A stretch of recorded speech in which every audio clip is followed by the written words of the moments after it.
Olá, seja bem-vindo a mais um FIS News. Vamos trazer as últimas notícias do mercado de fundos de investimento imobiliário. Hoje, 25 de setembro de 2025, a gente vai analisar os pontos mais relevantes dos últimos relatórios gerenciais, dos fundos VRTA11, MCCI11 e também o XPI11, tudo referente a agosto, principalmente. Preparado para essa nossa conversa sobre os destaques desses FIIs? Sempre preparado. Mergulhar nesses relatórios é fundamental para a gente entender as estratégias, os resultados, né? Vamos começar pelo VRTA11, o Fator Verita. É um fundo bem conhecido, principalmente no mercado de CRIs. Exato, VRTA11. O foco dele é em certificados de recebíveis imobiliários, os CRIs, e tem aquela referência gerencial, IPCA mais 6% ao ano. Certo? É uma meta, digamos, ambiciosa para superar a inflação, com um prêmio bom. Isso. É interessante notar que, embora o regulamento fale em GPM mais 6%, na prática a gestão já usa o IPCA mais 6% desde 2019. Isso, se mostrou mais adequado, Principalmente considerando que a maior parte da carteira de CRIs deles é indexada ao IPCA e também, claro, a volatilidade que a gente viu no IGPM recentemente. Faz todo sentido essa adaptação. E como é que ficou a distribuição agora? Referente a agosto, mas paga em setembro. Veio em linha com o que se esperava? Olha, o fundo distribuiu 0,85 por cota. Um ponto que eu acho bem interessante é que eles mantiveram uma reserva acumulada de 0,72 por cota. Nossa, 0,72? É quase um rendimento mensal inteiro guardado. Exatamente. Isso dá uma flexibilidade bem importante para a gestão, sabe? Seja para cobrir alguma obrigação futura ou mesmo para dar uma suavizada nas distribuições, caso o resultado dê uma variada mais para frente. Uhum. Essa reserva mais gordinha com certeza dá um colchão de segurança, Olhando para a carteira em si, lá em agosto, teve alguma movimentação mais significativa? Algo que vale a pena destacar? Sim, a gestão foi ativa.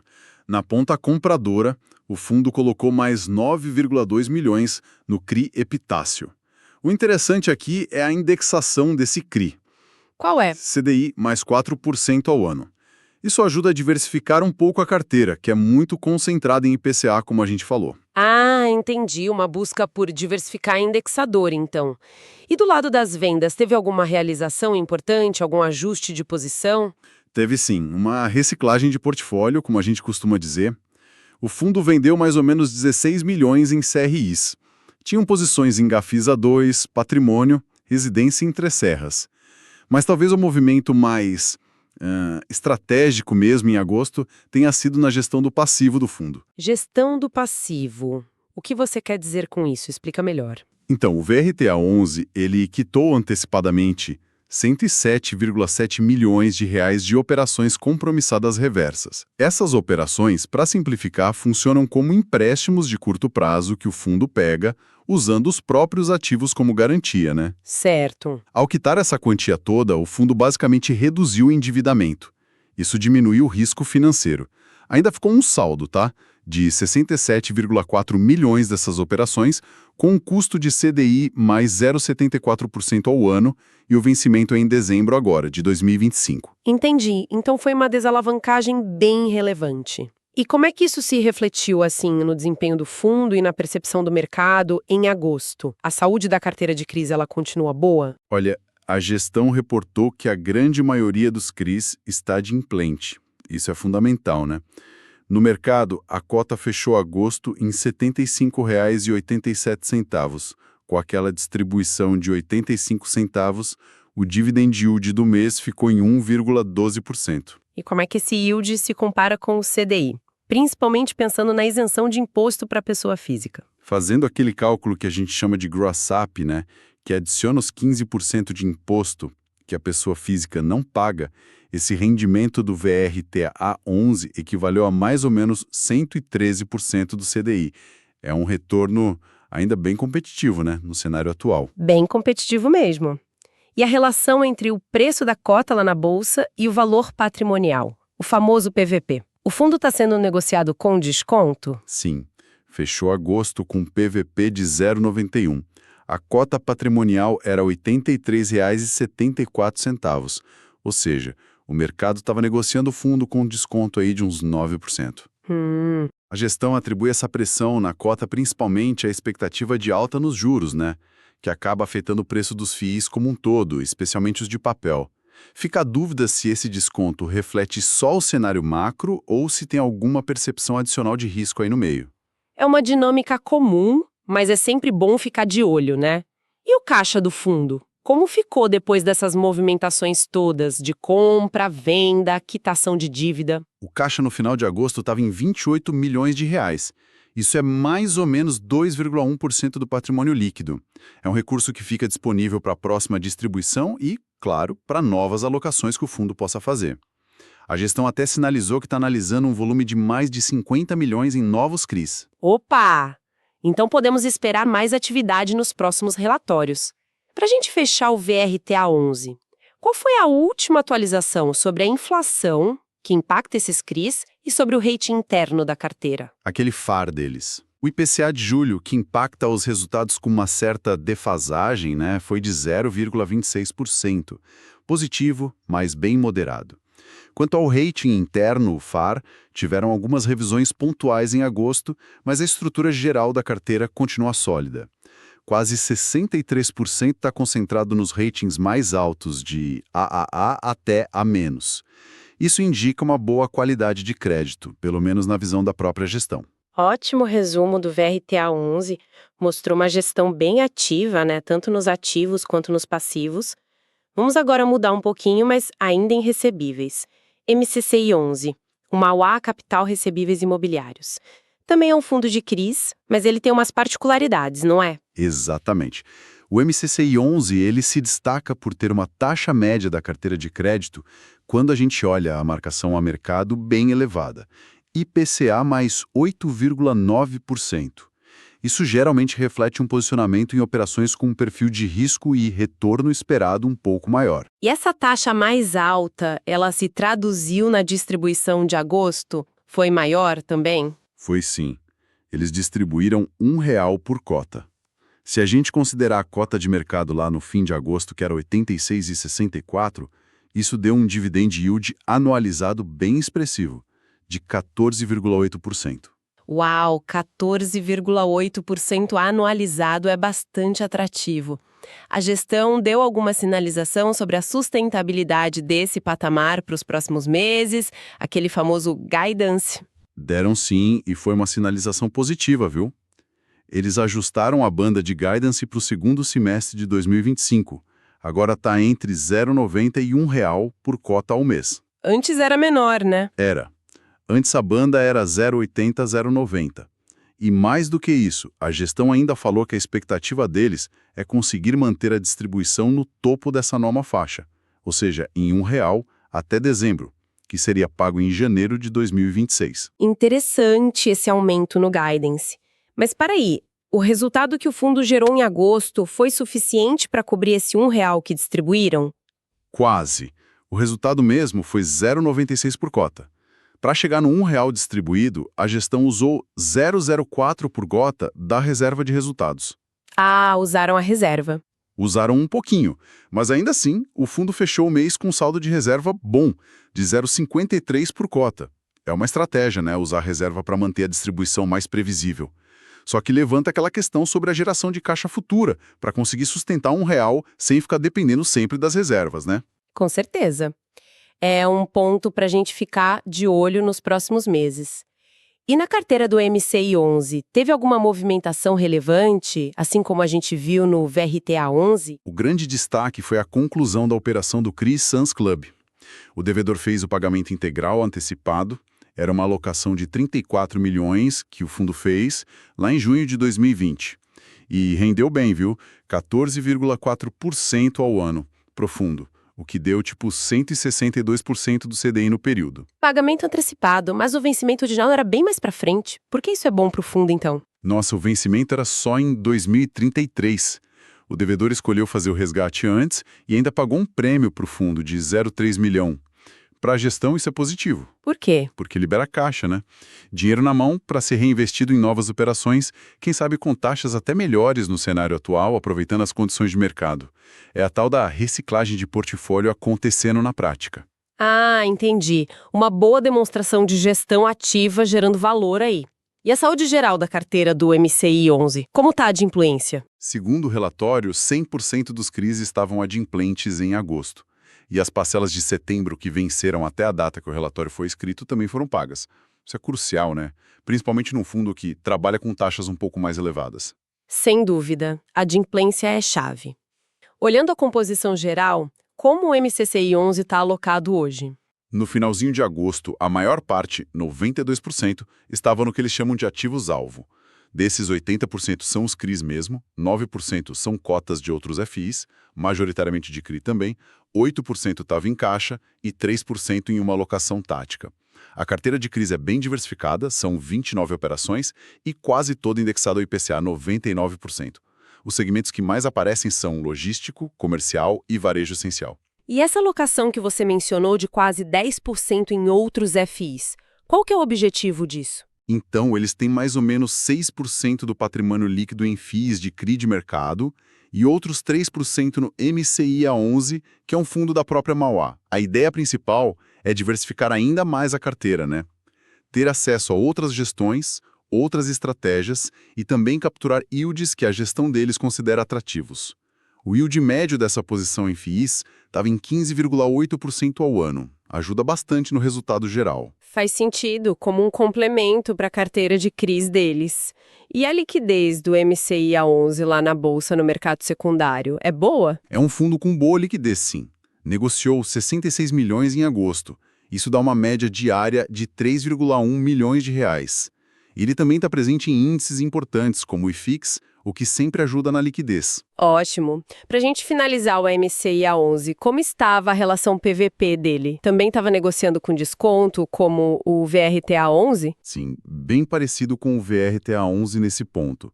A cota patrimonial estava em R$ 91,83 e a cota de mercado fechou agosto em R$ 86,64. Isso dá um PVP de 0,93, um desconto aí de 7%. Provavelmente reflete o mesmo sentimento do mercado em relação aos juros e talvez alguma percepção sobre o risco da carteira por ter essas taxas mais altas que a gente comentou. Cobrimos bem os dois fundos de recebíveis, então, cada um com a sua estratégia, né? Agora vamos mudar completamente de setor? A gente vai para o XPIN 11, o XP Industrial. É um fundo de tijolo focado em galpões industriais e logísticos. Aqui a dinâmica é outra, certo? Totalmente diferente. Agora a gente sai do mundo dos papéis indexados, né, da renda fixa imobiliária, e entra na economia real mesmo. É gestão de imóvel físico, é lidar com aluguel, com vacância, com inadimplência. O objetivo aqui é gerar renda com a alocação desses galpões. Começando pela renda, então. Qual foi a distribuição que eles anunciaram agora em setembro? O XPIN 11 anunciou R$ 0,78 por cota. E o pagamento é hoje mesmo, dia 25. Se a gente pegar a cota de mercado lá do final de agosto, que era R$ 69,99, isso representa um dividend yield anualizado de 13,4%. Nossa, 13,4% é um yield bem alto para um fundo de tijolo, não? Isso vem só do aluguel ou tem mais alguma coisa aí? Vem majoritariamente dos aluguéis, sim, mas o fundo também carrega um saldo de resultado acumulado que não foi distribuído de R$ 0,55 por cota. Esse saldo veio principalmente daquela venda parcial de um portfólio antigo que eles fizeram em 2024. A gestão usa essa reserva para tentar manter uma distribuição mais estável, sabe? Para não variar tanto mês a mês. Entendido. E como foi a dinâmica de ocupação dos imóveis em agosto? Teve alguma mudança relevante? Teve uma saída, a Bunzl encerrou um contrato de locação que era temporário e desocupou uma área de quase 2.800 metros quadrados. Isso fez a taxa de vacância física do fundo subir um pouquinho. Fechou mês em 5,0%. Subiu para 5%. Isso. Por outro lado, o prazo médio ponderado dos contratos que ficaram, o WAULT, continua longo. Está em 5,7 anos. Isso dá uma certa previsibilidade para a receita futura, né? Uma pequena subida na vacância, então. Mas o ponto que geralmente gera mais discussão quando a gente fala do XPN11 é a inadimplência, né? Como ficou essa questão em agosto?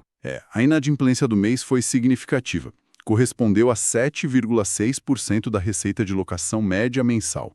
Estava concentrada em alguns locatários: Comfort, Calcomp, Logplace e Aqualimp.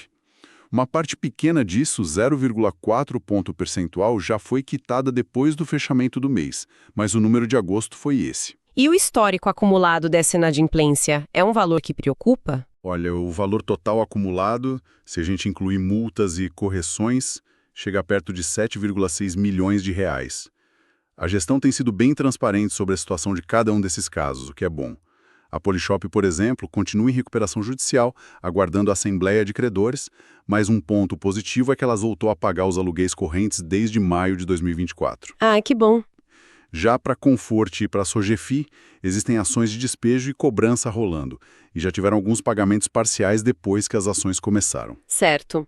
E tem alguma novidade no caso da Aqualimp, que também estava com ação de despejo, se não me engano? Sim, e é uma novidade importante.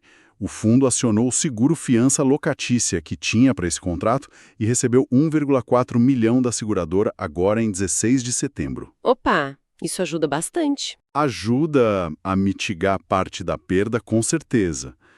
E, em paralelo, a gestão continua tentando negociar comercialmente com todos os inquilinos. É uma gestão ativa do problema, né? Usando a via judicial, a negociação e também os mecanismos de seguro que eles têm. Mostra bem a complexidade que é gerenciar imóveis, né? Além de ter que lidar com a inadimplência, qual que é a estratégia principal da gestão para o XPI11 nesse momento? Basicamente, são duas frentes principais. Primeiro, prospecção ativa de novos locatários para tentar reduzir essa vacância de 5%. E segundo, continuar buscando oportunidades de vender alguns ativos. A ideia com a venda seria otimizar a estrutura de capital, talvez reduzir alguma alavancagem se existir, e, claro, gerar ganho de capital para distribuir para os cotistas. Faz sentido.